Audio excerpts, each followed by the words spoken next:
ओम शांति। देवों का सोना और उठना।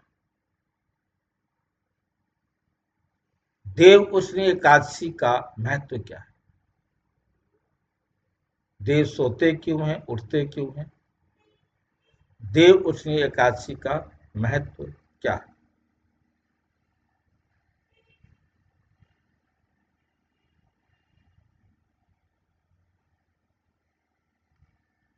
हमारे हिंदू धर्म में ऐसे अनेक पर्व हैं जिनमें भीतर छिपा आध्यात्मिक संदेश और जीवन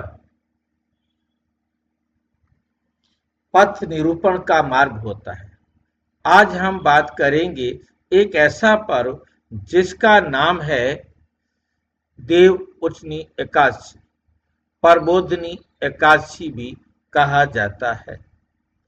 इस दिन कहा जाता है कि देवता 4 माह की निद्रा से जागते हैं। लेकिन ये सिर्फ एक पौराणिक कथा नहीं, बल्कि हमें ज्ञान, जागरण और कर्म के प्रति सजग होने की प्रेरणा देती है। देव उठनी एकादशी तिथि एवं कथा। कार्तिक मास की शुक्ला पक्ष की एकादशी को मनाया जाता है। कि इस दिन विष्णु चार माना जाता है कि इस दिन विष्णु 4 मास की योग निद्रा चतुर्मास से जागकर सृष्टि के पालन हेतु उन्हें सक्रिय होते हैं। पुराणों में वर्णित है कि इस अवसर पर देवताओं का जागरण हो जाता है, शुभ कार्यों का आरंभ स्वीकार्य हो जाता है। उदाहरण द्वारा समझें, जैसे एक विद्यालय 4 महीने की छुट्टी के बाद फिर से खुलता है। बच्चों के गपशप, खेलकूद, पुस्तकों भरी टेबल, अध्यापकों की वापसी से उत्सव होता है। उसी तरह देव उठनी एकादशी पर कहा जाता है कि देव सोए हुए थे, अब जागते हैं, इसलिए अब शुभ कार्य, विवाह, गृह प्रवेश आदि शुरू हो सकते हैं। इस उदाहरण से हमें ये समझाता है कि व्रत या पर्व सिर्फ अनुष्ठान नहीं, बल्कि एक मानसिक जागरण भी है। आलस्य छोड़ कर्मशीलता अपनाने का समय। धार्मिक एवं आध्यात्मिक महत्व। इस दिन व्रत, जागरण, भजन, कीर्तन तथा भगवान विष्णु की विशेष पूजा की जाती है। इस शुभ कार्य को आरंभ की कनिष्ठा माना जाता है। विवाह, गृह प्रवेश, मुंडन आदि कार्य इस दिन से आरंभ करना विशेष शुभ माना जाता है। कहा गया है कि इस दिन व्रत करने से पाप नष्ट होते हैं, पुण्य बढ़ता है, बुद्धि बेहतर होती है, जीवन में मोक्ष का मार्ग बनता है। अंदरूनी संदेश, जागृति का समय। ये पर्व हमें ये याद दिलाता है कि देवताओं की नींद प्रतीक है उन चेतना शक्तियों की जो हमें अपने भीतर रखे होते हैं। जागरण यानी उस दिव्य शक्ति को सक्रिय करना। हमारा आलस्य, लापरवाही, निष्क्रियता, ये सब शयन की तरह है, सोने की तरह, जैसे हम सो जाते हैं ना, इस प्रकार से इस व्रत दिन का उद्देश्य उठो, जागो और कर्म करो। मुरली के संदर्भ में निम्नलिखित उदाहरण है। बच्चों, जब देव जागते हैं तो सृष्टि में फिर से मंगल कार्य आरंभ होते हैं। आलस्य छोड़ो। 15 अक्टूबर 1980 इस एकादशी को विशेष समझो, क्योंकि ये कर्म भार उठने का दिन है। साउंड नहीं आ रहा? नहीं आ रहा है, थोड़ा कम आ रहा है आवाज। अच्छा, इस एकादशी को विशेष समझो, क्योंकि ये कर्म भार उठने का दिन, ये कर्म भार उठने का दिन है। देव उठनी एकादशी केवल एक व्रत तिथि नहीं, ये जागृति दिन है। आलस्य छोड़ो, कर्म के प्रति सजग हो जाओ। इस दिन की पूजा विधि, व्रत और शुभ कार्य का आरंभ हमें बताता है कि अब समय है जागने का। अब तक हम इसको, और जैसे देव पुनः जागते हैं वैसे हम भी अपनी आत्मा दिव्यता को जागृत करें। इस विषय को हम प्रकृति से जोड़ते हैं। वास्तव में इसका संबंध प्रकृति के साथ जुड़ा हुआ है। ये जो 4 महीने होते हैं देव उठने से पहले, तो ये 4 महीने वर्षा के दिन होते हैं। ये 4 महीने वर्षा ऋतु होती है, और वर्षा ऋतु होने के कारण हमारे बुजुर्गों ने उस समय आज की तरह इतने एडवांस साधन नहीं थे। मतलब ये उस समय, इस समय यात्रा के लिए रुकावट लगा देते।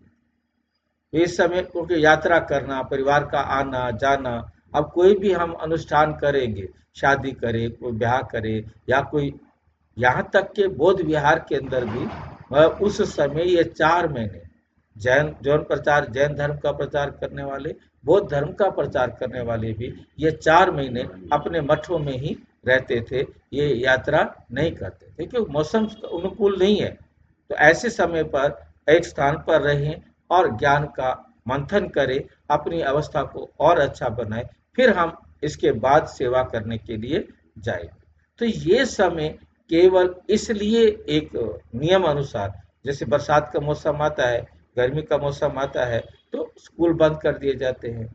बरसात में कैसे बच्चे स्कूल जाएंगे? आज के समय में भी बाढ़ तेज हो रही है, बारिश तेज हो रही है, बंद करने पड़ते हैं। छुट्टी पहले ही कर देते जब हम जाते थे। हाँ, तो मतलब ये जो है ना, इस व्यवस्था को देखते हुए एक ये बनाया गया था। बाकी ऐसा इसके साथ कोई वो नहीं है कि देवता सो जाते हैं या देवताएं उठ जाते हैं।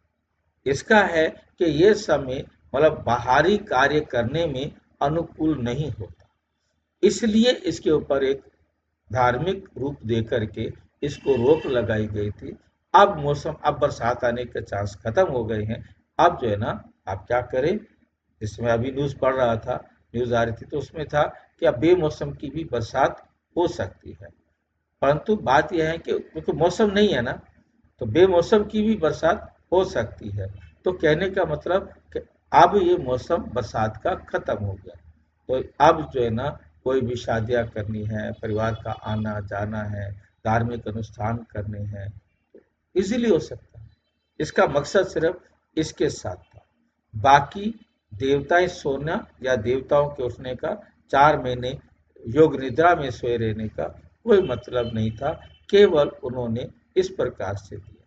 मुख्य संदेश है कि जब देव उठते हैं तब संसार चल पड़ता है, क्योंकि तब तक कार्य पूरी तरह नहीं चलते हैं, और इसके बाद सारे कार्य बहुत अच्छी तरह चलने लगते हैं। तुम भी उठो, आलस्य छोड़ो, अपने भीतर के देवत्व को जागृत करो और कर्म में लग जाओ। मुख्य इसका मकसद ये है।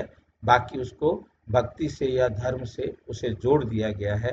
बाकी उसके लिए जो ये किए जाते हैं उनके करने की जरूरत नहीं है। तो जो रामायण में जब बाली का वध हो जाता है, आपको याद होगा, पड़ी होगी, तो राम को कहते हैं, राम ने काट चलाई थी, राम के गले का वर्षा ऋतु है, हाँ, वर्षा ऋतु तक आराम करो।